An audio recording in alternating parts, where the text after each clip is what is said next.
AITA for telling my husband that I am going back on our agreement and I don't care if he cries about it. My husband and I are both 32, and we've been together since we were 19. That's over a decade of growing up together, building a life side by side, making plans, making sacrifices, and believing we were always on the same page. Which is why right now it feels like our entire relationship has suddenly blown up in my face. I honestly can't tell if I'm massively overreacting or if something genuinely serious just cracked open and I can't unsee it. From very early on, we agreed we wanted one child. Just one. And we didn't take that decision lightly at all. We planned this for years. Literal years. We both wanted everything to be perfect first. The house, stable careers, savings, investments, multiple nest eggs, all of it. We were extremely intentional about it because we knew that once we had a baby, I would be staying home full time to raise our child. That was always the plan, and we were both completely aligned on it. Daycare was never really an option for us. His brother's life was tragically cut short back in 2017 when he was just 5 months old due to the actions of a daycare worker. That loss shaped my husband deeply, and by extension, shaped our decisions as a couple.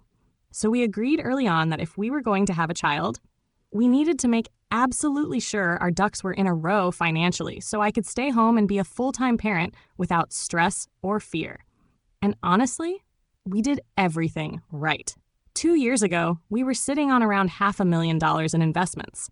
We had money spread across different types of savings accounts and bonds, carefully planned out. We bought a house. We even bought a boat, which sounds ridiculous now, but at the time felt like a symbol that we had finally made it. Everything we'd been working toward had fallen into place, and it felt like the right time. So we started trying for a baby. Now we have a perfect 4-week-old daughter. She's healthy, she was born at a good weight, and she's doing beautifully. I've been out of work since I was 5 months pregnant due to placenta abruption, which was terrifying at the time, but thankfully, everything ultimately turned out fine. I recovered from the delivery relatively quickly, and a huge reason for that was my husband. He was an incredible support system. He did more than his fair share around the house and with the baby, all while still working full-time. Because of that, I keep questioning myself.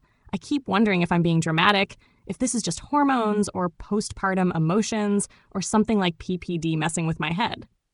But the thing is, I'm legitimately angry. Like deeply upset in a way that won't just go away if I sleep on it. Earlier this afternoon, I got a phone call from DHHS to go over health insurance options and to see whether or not our baby qualified for state insurance based on our income. They had already called the day before, and I'd given them all of our information, social security numbers, dates of birth, everything. This call was supposed to be a simple follow-up after they reviewed our income and assets. The woman on the phone told me we weren't eligible for state insurance because my husband makes too much money. She said we would need to add our daughter to our private insurance instead. Honestly, that part didn't bother me at all. I had kind of expected that outcome anyway, so I wasn't shocked or upset. It was fine. Then, almost as an afterthought, she mentioned that my husband's monthly gross income is $10,920 and that the cutoff for state insurance is $7,830 per month. That's when my stomach dropped.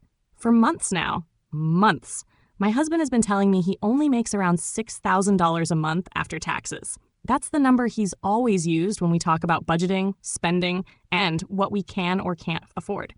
So hearing that number didn't sit right with me at all. I got off the phone feeling unsettled, like something was suddenly very wrong, but I didn't yet know exactly what. I logged into my husband's computer and checked his banking. And there it was, clear as day.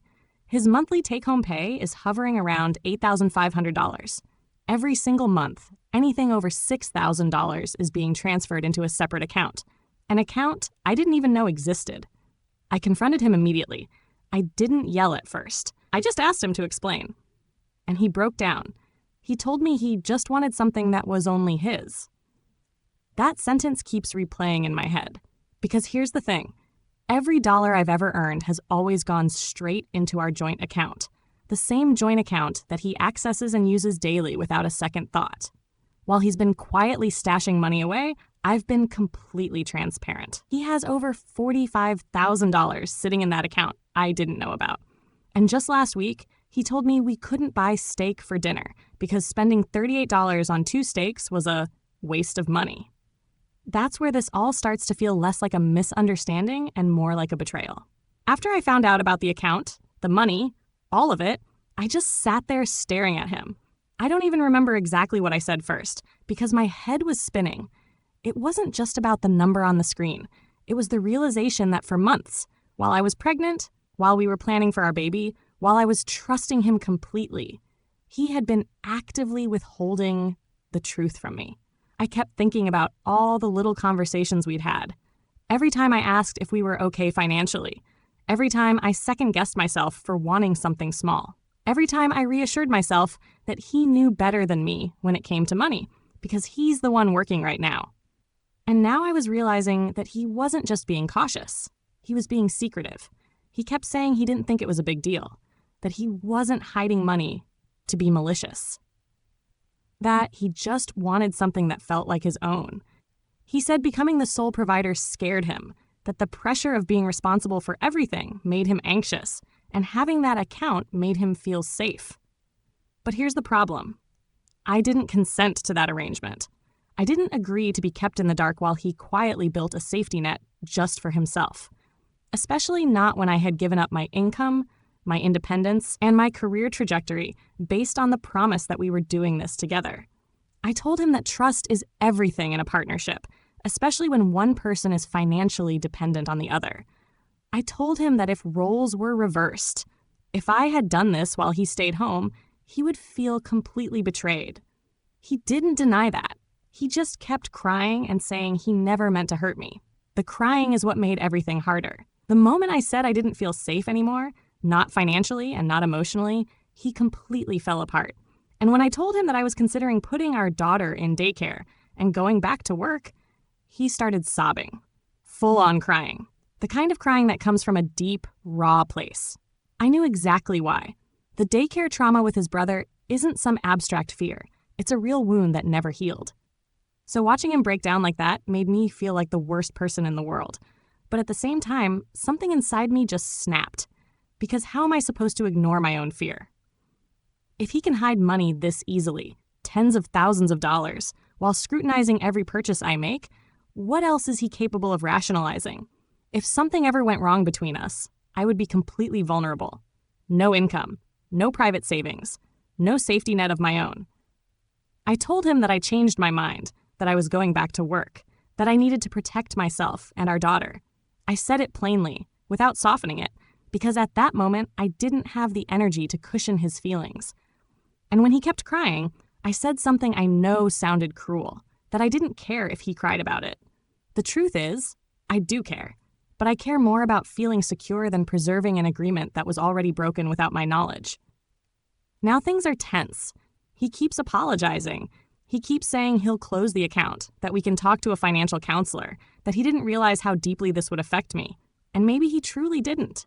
Maybe this was fear-driven and not malicious. I can acknowledge that without pretending it didn't hurt. I don't know if I'm ready to trust him again. I don't know if I'm ready to forgive him. I just know that right now, I don't feel safe putting my entire future in the hands of someone who proved he could withhold the truth when it suited him. So that's where we're at. A four-week-old baby, a marriage that suddenly feels unstable, and a decision I never thought I'd have to reconsider. I keep asking myself the same question over and over again.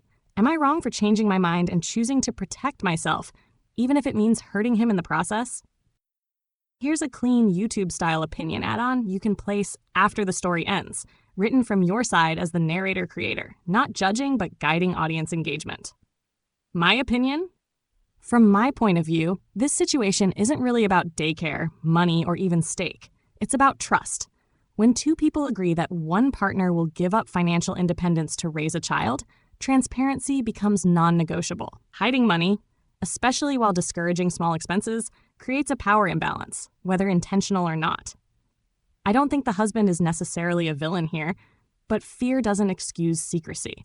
At the same time, the wife's reaction may sound harsh on the surface, but it's coming from a place of suddenly realizing how vulnerable she actually is.